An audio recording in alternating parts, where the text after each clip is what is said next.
Everywhere you go in Africa, there's these huge billboards advertising different brands of condoms, and officially imprinted by the government seals, and all these messages to them that they will use condoms to make themselves safe. It's the same old story. You tell a lie big enough and consistently enough, and people will believe it. What you see behind me is a condom poster for a particular brand of condoms, and it says, "Condom is the in thing," in Swahili. Here we are in a small village, or in the outskirts of a town in Nakuru, Kenya, and we are seeing these kinds of posters all over the place, advertising the culture of death. Now, if you go into an AIDS hospice in Africa and talk to the people there, they're all completely surprised that they have AIDS, because they were promised that if you use condoms, you're not going to get AIDS. Everybody in the AIDS hospices over there use condoms faithfully. One young man in Kenya said, well, if you Americans know that condoms don't work and you're shipping them down here to Africa, that's just going to cause more AIDS cases. Isn't that genocide? And I said, I'd have to agree with you.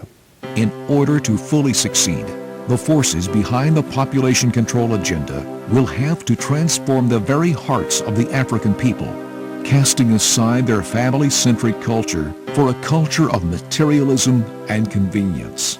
The primary argument they use in Africa is that you're poor. You don't want to be poor. You want to be like Americans. You want to listen to American music. You want to wear American clothing. You want to drive a nice car. That's the subtle and the most insidious attack, is trying to convince people that children are a burden and they'd rather instead enjoy life materially. And that's the great thing that gets people away from the faith in Africa. Once they start to do this, once they start to lead very busy lives of chasing after things, they don't have time or room for God anymore in their souls. The primary message we give to these people is, look at the United States, look at Europe, we're not happy.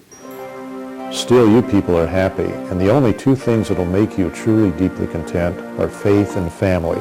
Nothing else will do the job, just faith and family.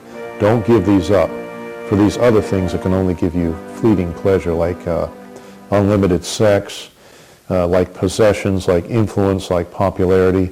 These things can give you a little bit of happiness for a while, but this is the way the devil traps you. He gets you addicted to sex or drugs or pornography, and then it's just a downward spiral away from God and into deeper and deeper unhappiness. But as hard as the anti-life lobby is working, there is no reason for Africans to despair. HLI is working even harder to spread its message across the continent, a message that is by no means complicated. HLI's message is simply the truth. Jesus said that you will know the truth, and the truth will set you free. And that is the message of the pro-life movement. It's the message that is written on the human heart that the pro-life movement tries to bring to the light and help people to accept with their whole hearts, soul, mind, and strength. The other side also offers a certain type of freedom. It's a freedom which is dressed up as freedom, but actually it leads to slavery. They say freedom of choice, but those kinds of choices actually lead people to slavery, and we've seen it so often in our culture. Having a lot of children forces you away from materialism towards the spiritual. In Africa, the people do love children, and therefore they're very spiritual. So naturally we see in Europe, which is probably the richest continent on the world, less than 1.5 children per family, which is way less than what you need for replacement. We see in the richest countries like Germany and France, less than 1 child per family. And we see in places like Sudan and Malawi, some of the poorest countries in the world, 6 or 7 children. When you go through the streets in Europe, you don't see too many people smiling because they're not happy.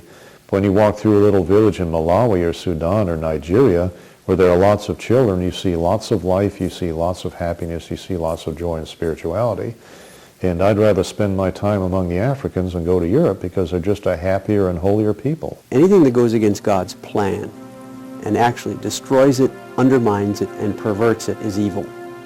In this particular case, God has revealed to the world through his scriptures and through that his plan for salvation flows through the family and through marriage. And this was a theme of Pope John Paul II quite regularly.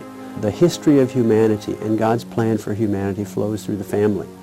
So anything that breaks down the family, anything that destroys the family and the very moral fiber of a society is evil. And that's what we see happening all the time, and we're paying for it with our tax dollars. The seeds of truth that HLI has planted across Africa have taken root, and though there is much cultivation yet to be done, the African people are starting to reap the fruits of their efforts. There are many hopeful signs in Africa. The best is a lot of good bishops and priests. The seminaries in Nigeria and Kenya, the major seminaries have 400, 500, 600 students, and these young men are all very, very orthodox. They're exporting priests now to Europe and the United States. So first we evangelized Africa, now Africa is evangelizing the rest of the world. Probably the place that shows most the fruit of our work is in Kenya, where for the past 10 years or so, Father Raphael Wanjohi, our representative down there, has been exclusively focusing on seminarians and priests and professionals in a very wise plan of attack. We thought the best way to accomplish this mission is to have seminarians learn about pro-life, because once they become pro-lifers, they will be pro-life priests until they die. They will take the message to the nursery schools, primary school, high school, universities, colleges, to all the people, and it will also be somehow seen or felt in their sermons, in their homilies. They're now very active, they're speaking out, and they're defending something that they now know about and they're able to articulate in a professional way.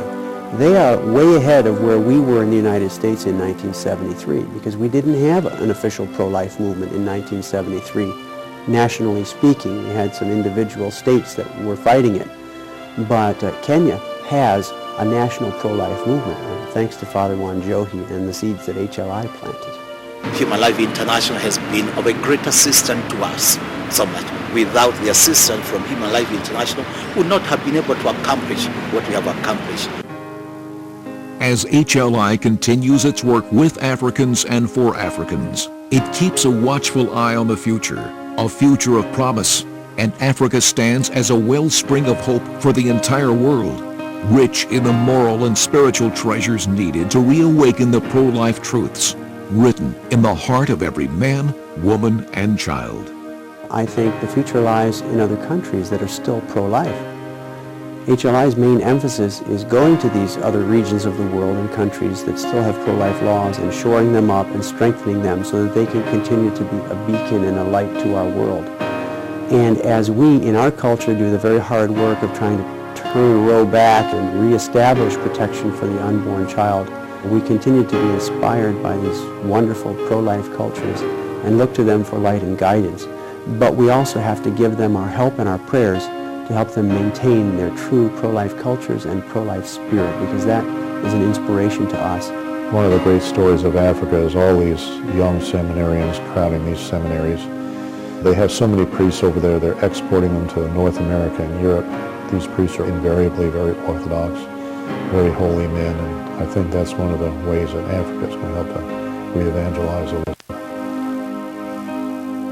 Christ is my rock, my refuge, my stronghold, firm as the tree's roots that clutches the land. He who has faith